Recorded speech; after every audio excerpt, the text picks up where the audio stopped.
Hello everyone. In this video we are going to learn about part of speech. Dalam video kali ini kita akan belajar tentang parts of speech dalam bahasa Inggris. Nanti beberapa hal yang akan kita bahas mengenai types ya, jadi tipe, functions, fungsinya dan juga examples of dari parts of speech. Examples, contoh-contoh kalimat, penggunaan dari parts of speech sendiri. Dalam bahasa Inggris, kalimatnya tidak mungkin terlepas dari yang namanya parts of speech. Kalau istilah lain kita mengatakan adalah jenis kata, klasifikasi dari jenis kata yang digunakan dalam kalimat.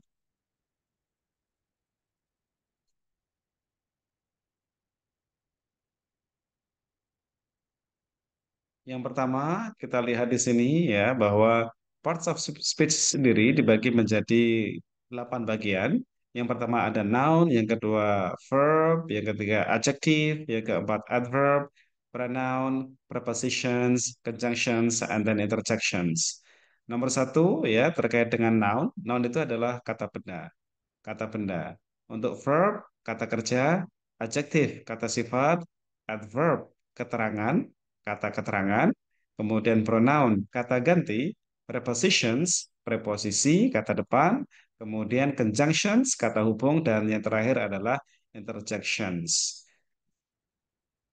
Noun sendiri ya adalah kata ya yang merepresentasikan ya atau mewakili orang-orang ya benda-benda, tempat, dan ide. Poinnya adalah kata benda meliputi banyak hal, ya. Tidak hanya benda sekitar kita, ya. Benda sekitar kita ada meja, ada kursi, ada jendela, tembok dan seterusnya, ya. Tapi juga termasuk orang. People itu juga termasuk sebagai kata benda. Dalam bahasa Inggris, people, human, ya, itu juga termasuk sebagai noun. Bahkan animals, ya, trees, ya itu juga sebagai kata benda. Jadi untuk kata benda sendiri adalah semua, ya, kata benda itu meliputi banyak hal ya, bisa people, bisa tempat, ya, bisa benda-benda ataupun ide. And they can act as the subject or object of a sentence. Dan noun ini bisa berfungsi sebagai subjek dalam suatu kalimat ataupun sebagai objek dalam suatu kalimat. Ambil contoh ya, berikut ada contohnya. Kita lihat the lion chased the deer. The lion ini termasuk animal ya, dia juga noun, kata benda. Ya, kemudian chased itu adalah verbnya, kemudian the deer ya sebagai objeknya. Jadi lion singa mengejar the deer ya. Jadi the deer ini sebagai objeknya. Maka tadi betul dikatakan bahwa noun itu bisa berfungsi sebagai subjek, letaknya bisa menjadi subjek, bisa juga menjadi objek. Tergantung bagaimana kalimat nanti akan disampaikan. Kemudian contoh yang lain adalah ini menggunakan people ya, menggunakan nama orang. Henny. Henny visited the museum yesterday. Henny mengunjungi museum yesterday kemarin ya. Jadi Henny sebagai subjek, dia noun, visited kata kerjanya, the museum objek ya dan termasuk noun juga. Yesterday keterangan waktu. Jadi kesimpulannya adalah kata benda itu tidak hanya benda mati sekitar kita, tapi juga benda hidup, ya, benda yang bernyawa. Itu juga termasuk sebagai noun, ya. Bahkan organization itu juga noun. Government, pemerintah, ya, organisasi itu juga termasuk noun, kata benda, ya. Selanjutnya adalah verb, ya. Verb merupakan kata kerja, ya. Untuk bahasa Indonesia, verb adalah kata kerja. Verb sendiri dibagi menjadi dua bagian, yaitu verb yang pertama adalah yang menunjukkan action, yang menunjukkan tindakan, ya, kegiatan. Ya. Contohnya di sini ada run, ada eat, ada sleep, dan banyak lagi yang lainnya. Mereka termasuk sebagai kata kerja karena menunjukkan kegiatan. Nah, yang kedua adalah verb yang menunjukkan state ya of being ya kondisi sesuatu. biasanya ya ini kita tahu ya dari dulu diberi pelajaran tentang to be ya. Is, am, are, was, were. To be itu ya punya nama lain ya yaitu namanya adalah linking verb. Ya, di sini disebut sebagai linking verb. Ya, linking verb bermakna kata kerja yang menghubungkan. Maksudnya apa? Berarti penggunaan to be is, penggunaan to be am, or, was atau were di sini nanti akan digunakan dalam suatu kalimat yang di situ ada subjek, tapi kemudian tidak ada verb-nya. Ambil contoh, kita mengatakan dia cantik. She beautiful. Ya, beautiful di sini kata sifat, bukan kata kerja. Kalau hanya she beautiful, salah ya. Harus she is beautiful. Maka she ya kemudian dikasih to be is sebagai verbnya, linking verbnya. Ya, maka ini sudah menjadi satu kalimat utuh ya. Kemudian beautiful. Itu baru benar ya. Jadi she is beautiful ya. Beda dengan bahasa Indonesia. Bahasa Indonesia kita tidak ada konsep atribut to be ya, tidak ada. Dalam bahasa Inggris ada seperti ini ya. Jadi untuk kalimat-kalimat yang tidak ada action verbnya, maka nanti harus ditambah dengan to be, is, am, are atau was, were sesuai dengan subjeknya dan juga tenses yang digunakan. Apakah tenses itu adalah waktu? Waktunya present tense atau past tense, present atau past, sekarang atau lampau. Ya. Contoh di sini menggunakan kata runs ya. Yang pertama, he runs every morning. He runs every morning. Dia berlari setiap pagi. Berarti runs ini termasuk sebagai verb karena kegiatan berlari. Ya. Kemudian yang kedua, the flowers are beautiful. The flowers are beautiful. Nah, bunga itu cantik. Cantik kata sifat, ya. Kalau hanya the flowers beautiful, salah secara susunan kalimat bahasa Inggris. Harus ada to be di tengahnya, harus ada linking verbnya, karena tidak ada verb action di situ. Maka kita meletakkan are, ya. The flowers are beautiful. Nah, pertanyaannya sekarang begini, kenapa the flowers tidak pakai is tapi pakai are? Ya karena untuk subjek jamak the flowers ya the flowers termasuk subjek jamak karena ada tambah s di situ, maka to be yang sesuai adalah are bukan is. Selanjutnya adjektif. Nah, adjektif ini adalah kata sifat ya. Fungsinya untuk memodifikasi atau mendeskripsikan, menggambarkan kata benda atau pronouns, kata ganti ya. Providing more information about their qualities or characteristic. Menyediakan informasi yang lebih lanjut tentang kualitasnya atau karakteristiknya. Jadi eh, adjektif sini, kata sifat ini adalah untuk menggambarkan kata benda itu seperti apa, kualitinya atau karakteristiknya. Ya, kata sifat banyak sekali contohnya. Color itu juga kata sifat, ya. Young, old, modern, ya, beautiful, ugly, handsome, active, diligent, ya, passive, ya itu juga termasuk sebagai kata sifat. Possessive itu juga termasuk sebagai kata sifat. Jadi banyak sekali kata sifat yang bisa kita gunakan dalam satu kalimat. Ya, contohnya di sini, the blue sky looks beautiful. The blue sky looks beautiful. Langit yang biru itu nampak, ya, looks nampak beautiful, indah. Ya, indah ini kata beautiful, kata indah mendeskripsikan the blue sky. Ya, mendeskripsikan, menggambarkan, menjabarkan the blue sky-nya seperti apa, kualitasnya seperti apa. Ya, kemudian she bought a comfortable chair. She bought a comfortable chair. Dia membeli kursi yang nyaman. Ya. Nah, kata comfortable di sini, adjektif ini mendeskripsikan kata chair, mendeskripsikan kata benda chair. Ya. Jadi chairnya nyaman, kualitasnya nyaman. Next, adverb. Untuk adverb sendiri, dia berfungsi untuk memodifikasi verbs atau menjelaskan verbs-nya, kata kerjanya. Ya. atau adjectives terkadang, atau bahkan other adverbs, adverb yang lain, kata keterangan yang lain. They provide information about how. Mereka menyediakan informasi tentang how, bagaimana action atau bagaimana verbs itu terjadi, ya. When, kapan, where, or to what extent something is done. Untuk when sendiri, ini berarti adverb of time, keterangan waktu untuk when. Sedangkan where, adverb of place, keterangan tempat. Ya. Contohnya kita lihat di sini, untuk dua kalimat ini menggunakan adverb yang memodify verbs, memodify kata kerja, mendeskripsikan, memodifikasi kata kerja. Contohnya, she speaks softly. She speaks softly. Dia berbicara softly, softly dengan lembut, ya.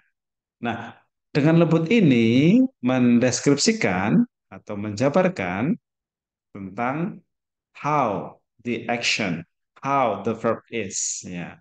Mendeskripsikan bagaimana how, ya, bagaimana kata kerjanya, speak tadi. Ya. Kemudian yang kedua juga sama. He ran quickly to catch the bus. Dia lari dengan cepat untuk bisa naik bisnya. Dia lari dengan cepat. Nah, dengan cepat ini memodifikasi atau menjelaskan how, bagaimana kata kerjanya tersebut, yaitu run. Ya, oke. Next, pronoun.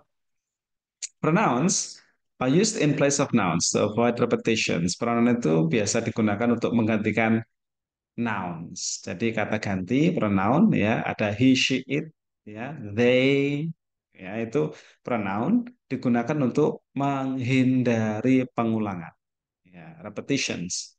Jadi daripada mengatakan eh, noun yang sama terus-menerus, akan lebih baik, ya, kalau ada pronoun menggantikan nounnya tadi. Nah, pronoun ini bisa mewakili seseorang, bisa juga thing, bisa juga place atau idea. Ya. Contohnya, she is my best friend. She is my best friend. She, dia perempuan, menggantikan pronoun seorang wanita, ya. She is my best friend. Dia adalah teman saya. Atau yang kedua, they arrived late. Mereka tiba telat. Mereka ini menggantikan nouns jamak, ya. Bisa temannya, bisa juga anak-anaknya mungkin atau kerabatnya dan seterusnya. They ini berarti jamak. Kalau she tunggal. They arrived late. She, they, he, it itu adalah pronoun. Kata ganti. Ada juga, ya, pronoun, ya, sebagai objek, objek pronoun, ya. Misal dari she kemudian menjadi her. Nah, itu juga termasuk pronoun. Ada objek pronoun, ada lagi possessive pronoun. My best friend, my ini termasuknya possessive pronoun. Selanjutnya, jadi pronoun itu adalah eh, kata kata ganti, ya, kata ganti yang digunakan untuk menggantikan kata benda, ya. Kata benda tadi sudah kita bahas bahwa kata benda tidak hanya benda sekitar kita, tapi juga benda-benda yang bernyawa, ya, humans, ya, person itu juga termasuk, animals juga termasuk. Itu juga bisa diganti dengan pronoun, ya, tergantung jamak atau tunggalnya. Sedangkan pronoun sendiri dibagi menjadi beberapa bagian.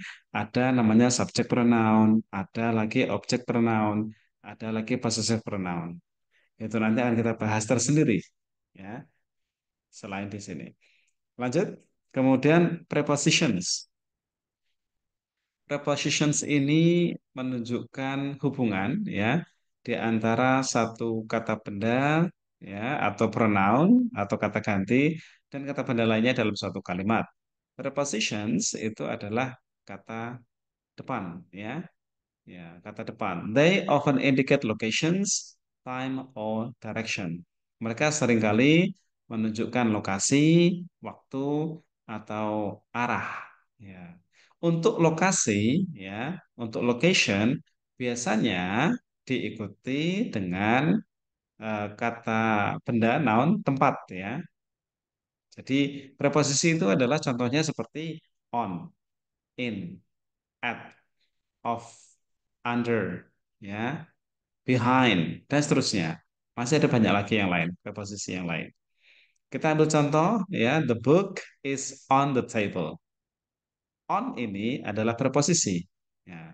Nah, the table sebagai lokasinya. Karena on the table menunjukkan lokasi. Lokasi apa? Lokasi the book. Ya, lokasi bukunya. The book is on the table. Ya. Dan kemudian yang kedua, he walked towards the door. Dia berjalan menuju pintu. Ya. Towards ini juga termasuk sebagai preposisi. Ya. Towards the door location. Kalau nanti untuk time, ya, untuk time itu juga bisa yang lain nanti. Next, conjunction. Conjunctions connect words, phrases, or clauses in a sentence. Konjungsi itu menghubungkan kata, frasa, dan klausa dalam satu kalimat. Ya, they can indicate a relationship like addition, contrast, or cause and effect. Kata hubung ya itu menghubungkan bisa kata-kata, bisa frasa, bisa juga klausa dalam satu kalimat. Dan mereka menunjukkan hubungan ya seperti addition, penambahan, contrast, perbandingan, ya, cause and effect, sebab dan akibat. Nah, kita ambil contoh di sini. I'll have spaghetti and meatballs. Saya akan makan spaghetti dan bakso ya. And di sini adalah conjunctions ya. Dan ini sifatnya adalah additions, ini penambahan. Saya akan makan spaghetti and meatballs dan meatballs. Kemudian yang kedua, she wanted to go out ya, but it was raining. Dia ingin pergi keluar, tapi but ini juga sebagai conjunctions. Dia menunjukkan contrast ya, perbandingan ya, contrast berlawanan ya. Contrast itu berlawanan. Ya, but it was raining, tapi ini sedang hujan. Ya.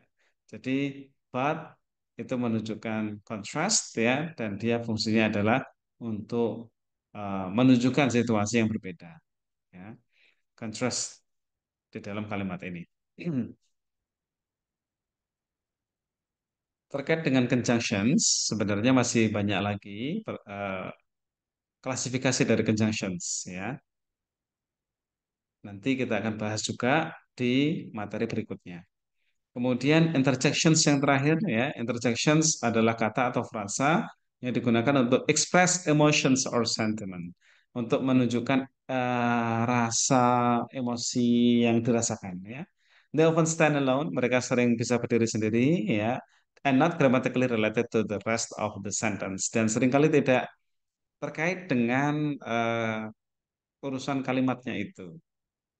Ambil contoh di sini ya, kalimatnya ekspresinya adalah seperti ini. Wow, itu adalah interjection. Ouch, itu juga termasuk interjections.